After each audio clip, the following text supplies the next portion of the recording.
G'day viewers. Well, it's Friday, which means it's time for another installment of Totally Fucked Up Friday. And this week, I thought I'd concentrate on the issue of sexuality, morality, legislation and politicians in Australia. Because, yeah, there's not much of that going on in this fucking country. I know I diversified to the rest of the world last week.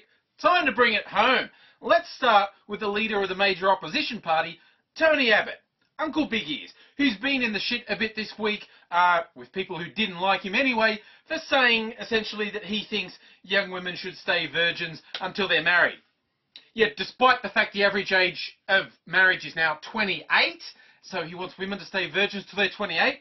Oh, and despite the fact he got someone pregnant that he never married, let alone getting someone pregnant before marrying them. Oh, and there's awesome rumours about what he got up to at uni. And I won't indulge in that, because that's just rumour-mongering. That's not such a hard word, is it? Mongering. I have no idea why I stumbled on that. But, no rumour-mongering from me. It was drugs and orgies and partner swapping! That wasn't me. You can't prove that was me. Anywho, so he's caused a bit of a stir this week, in the last 2 weeks I think it was, by saying women should stay virgins until they're married. He's got daughters. He's a dad. I get it. He's paranoid. And he also doesn't give a shit who he offends. And he knows this ultra-conservative base that his party usually has is drifting a bit because we've got the Catholic altar boy in the supposed left-wing party as Prime Minister these days, Mr. Kevin Rudd. So he's just decided, let's do the ultra-conservative stuff and try and get the religios back on our side. Let me explain. Well, first, it's pointless because even putting this guy, for those who don't know, pretty much everyone hates him, okay? He's a dick. He alienates everyone. He's an arsehole. So when he got made party leader, that was his party just saying, ha ha ha, we don't want to win. That's what it comes down to. It's just going, fuck it, we got nothing. Let's put this idiot up there until we work out how we're actually going to get power back. Labor was in the same position in the 90s. They just kept putting up people who couldn't win a fucking election to save their lives. Opposition parties get like that. But anyway, so, Abbott, he's out there. He's saying this stupid stuff to try and get this base back on his side. Let me explain why that's a dumb idea. This is how politics tends to work in Western democracies. Most Western democracies are dominated by two parties that are theoretically opposing. It's easy to see them as almost the bloody same most of the time, but theoretically, you know, left and right, for want of better descriptions. Here's how it usually works.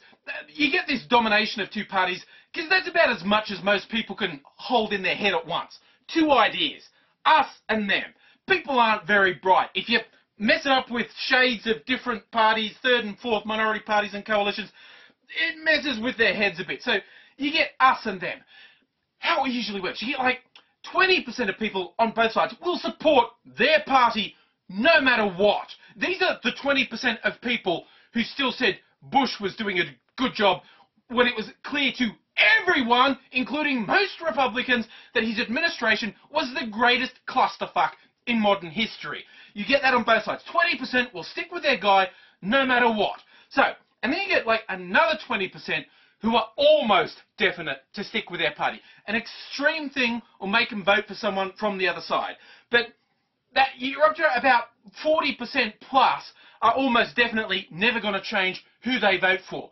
And so you get 10 to 20% who like to call themselves swing voters. And they like to think they're the ones who think. Normally they're the people who actually don't have a fucking clue what's going on, and they vote for haircuts and slogans. They like to think they're switched on.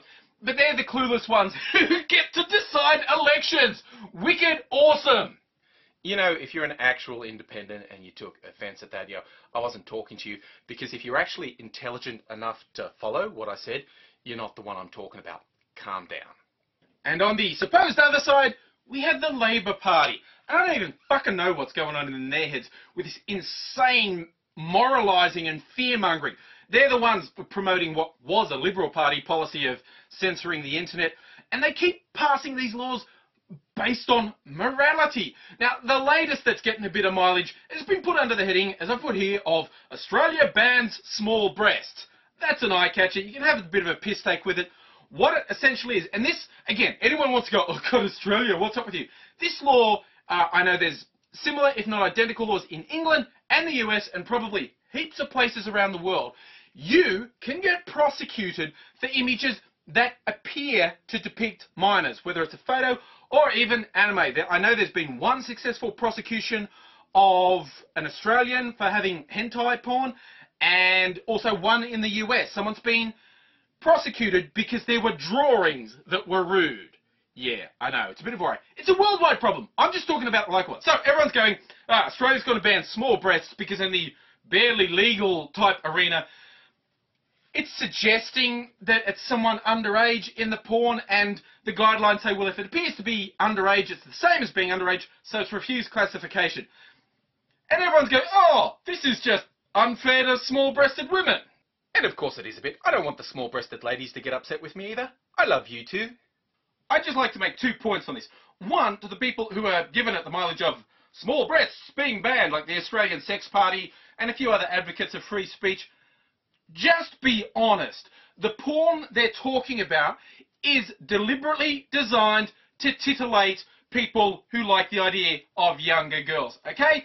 Stop dancing around and go, oh, I suppose this is fear and paranoia about pedophilia. Look, I'm on that bandwagon too, okay? But if you can't be honest and say this porn is aimed at dirty old men who like the images of young girls, even if they are actually legal, if you can't admit the truth of that, I honestly don't have a lot of time for you, because you're either really fucking stupid or you're just deliberately lying. And I have no time for stupid people and people who deliberately lie trying to make political points. So first up, let's just admit, yes, this porn is aimed at pervy people.